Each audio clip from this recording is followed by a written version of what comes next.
In this video, I'll be showing you how to make a multiplayer game in GDevelop using their built-in multiplayer system. I've got a blank scene here just with a button in it, and this is what we'll have for our lobbies. So we'll go to the events and add new event. Since I'm using the button, then I'll just do the is clicked and select my button. And then for the action, when you click the button, we want the open the lobbies. And then in the condition for a new one, we want if the lobby is started, then we need to change the scene to our game scene. Alright, this is really all we need here. Now we'll go to our game scene. I'm just using my third person camera template. Okay, we'll go up to the plus and grab the repeat. And in here we will type multiplayer and then the two colons players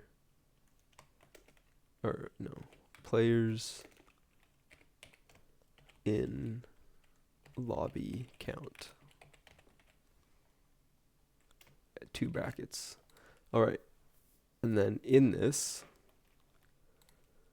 we will trigger once for each player, and we also need to add a spot for them to spawn. So I'll just call this spawn. And you can just add this anywhere. You need to have the same amount of spawns as the max amount of players. So if you have 4 players that can join, you need to have 4 spawns, even though, even if you only have 2 people, you still need 4 spawns. So I'm just gonna have 2 because that's how many people I have in the game. And then we'll pick a random object, and then we'll pick the spawn. So it'll pick a random spawn and trigger once. And then we need to create an object, which will be our player, at spawns center. And we'll just copy and paste this and do center X and center Y. And then we will add a delete so that it'll delete the spawn after the player spawns, so that you can't have multiple people spawning in. And then we need to add a scene variable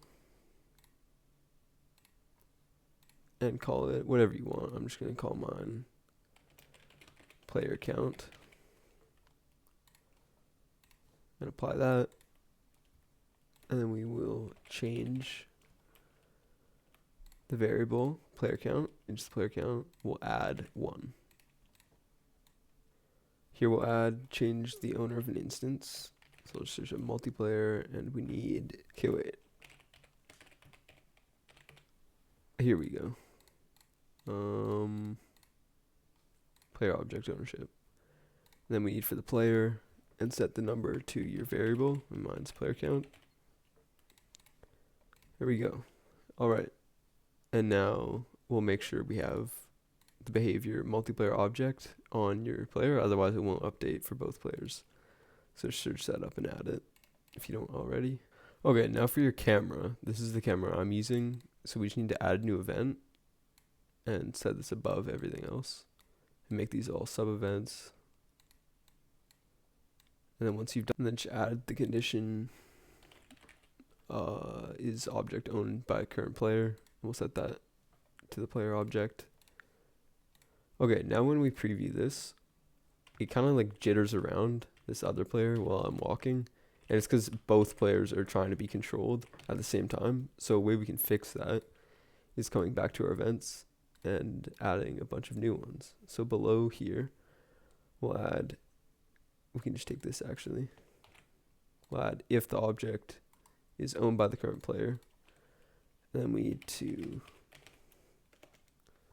grab the activate and deactivate behavior. And we want, it's this one. We want to activate it. Then we'll copy and paste this and invert this. So if it's not owned, then we want to deactivate the behavior.